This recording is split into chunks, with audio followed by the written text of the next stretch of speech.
আসসালামু আলাইকুম সুপ্রিয় তৃতীয় শ্রেণী শিক্ষার্থীবৃন্দ, হাজির হয়ে গেলাম তোমাদের বিজ্ঞান বিষয়ের একটি প্রশ্নপত্র নিয়ে। যাদের এখনো বিজ্ঞান পরীক্ষা হয় নাই তারা এই প্রশ্নটি অনুসরণ করতে পারো, আশা করি তাদের কাজে আসবে। সঠিক উত্তরটি উত্তরপত্রে লিখো। 10টা থাকবে, 10টারই উত্তর দিতে হবে। পদার্থের অবস্থা কয়টি? উত্তর 3টি। বাঁশির হর্নে কোন শক্তি উৎপন্ন হয়? উত্তর শব্দ।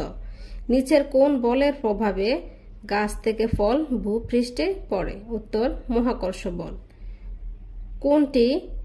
কোনটি শক্তির অপচয় রোধ করার উপায়? দিনের আলো ব্যবহার করা। মানুষের শরীরে প্রায় কত শতাংশ পানি? উত্তর 60 থেকে 70%। রাবারের আকৃতি পরিবর্তন হয় টানলে। নলকূপে লাল রং দ্বারা কি পানি চিহ্নিত হয়? অনিরাপদ। নিচের কোনটি পানির অপচয়? পানির কল ছেড়ে রাখা।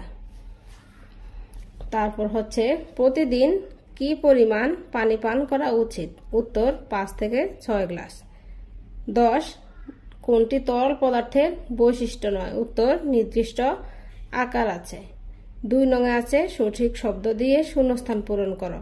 এখানে 5টি শূন্যস্থান দেওয়া আছে, 5টারই উত্তর দিতে হবে, 5টার জন্য 10 নম্বর। 3 নং প্রশ্ন উত্তরে থাকবে নিচের বাক্যগুলো শুদ্ধ হলে শুদ্ধ, অশুদ্ধ হলে অলিখ। বাতাসের ওজন আছে, আমরা সূর্য থেকে শুধুমাত্র আলো পাই। বল প্রয়োগের ফলে বস্তুর আকৃতি পরিবর্তন হয়। পানি ঠান্ডা করলে বরফে পরিণত হয়।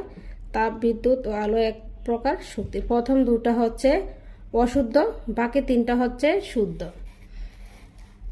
4 নম্বরে আছে বাম পাশের সাথে ডান পাশের মিল করা। তোমরা এগুলো মিল করে নেবে যেমন কেমন। তারপরে হচ্ছে 5 নং প্রশ্নের উত্তর। 5 নং প্রশ্নের উত্তরে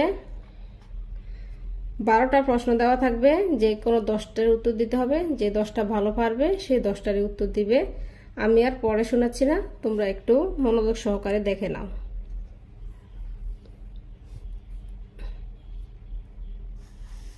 তারপর হচ্ছে 6 নং প্রশ্নের উত্তর।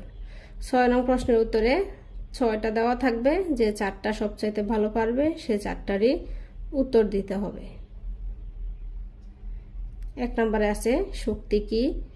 আমাদের দৈনন্দিন জীবনে শক্তির 5টি ব্যবহার লিখো। এভাবে যে 4টা ভালো পারবে সে 4টারই উত্তর দিবে। প্রশ্নটি এ পর্যন্তই। ভিডিওটি শেষ পর্যন্ত দেখার জন্য সবাইকে অসংখ্য ধন্যবাদ। ভালো থাকবে সবাই। আল্লাহ হাফেজ।